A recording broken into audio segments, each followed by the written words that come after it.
there's too much broken glass out here at these scenes. Yeah, that's kind of a good point, because I rolled my ankle the other day and I was like,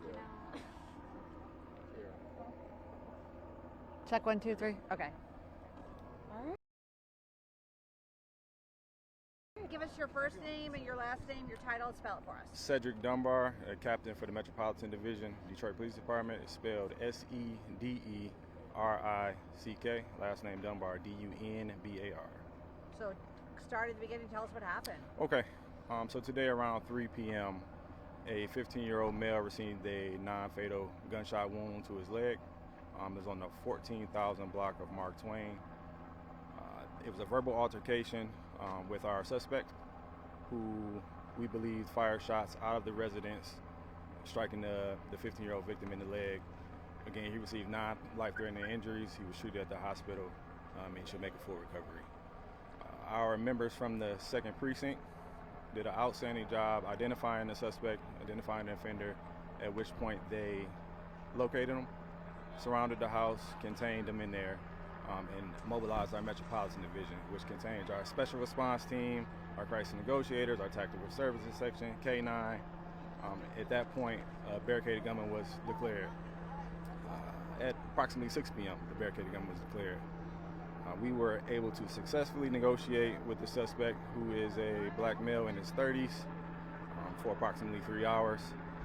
We didn't always have positive contact with him, but we had contact with family members, contact with the community, and when we did make contact with him, shortly after he came outside of the house, there were 2 other individuals inside the house who also came out. At this point, our Special Response Team cleared the house. There's nobody inside the house, and our suspect is in custody. Do we know who this house belonged to? The house belonged to a member of the suspect. You said 2 other people. Were they being held hostage? They were not being held hostage. They were family members of the suspect. To our knowledge, he wasn't keeping them in there against their will. One of them had trouble walking, so we had to assist that individual outside of the house. And the other one was hard of hearing, so probably couldn't hear us calling her out.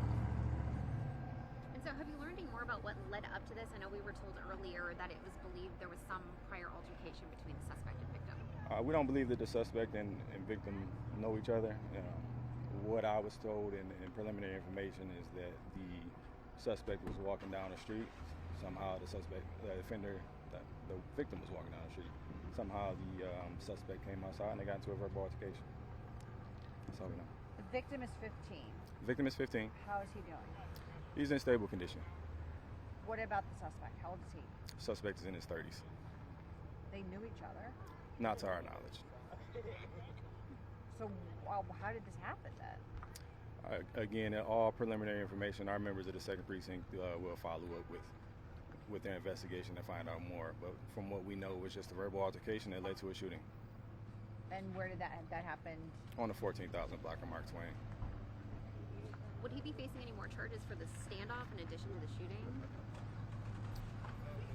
It could be resisting and obstructing police, but the main charge would be the shooting of the 15-year-old victim. So as far as the barricaded situation, I mean, you guys had conflict resolution. I mean, how were you able to get him to come out? Time was our friend. We had our crisis negotiators on scene who were making contact with the family. We eventually made contact with the suspect, and shortly after he came outside. Our Special Response Team also, who was right in front of the house, did make contact with the suspect a few times when he came to the door. So just utilizing time, utilizing our training, tactics, and skills, we were able to eventually talk him out of the house.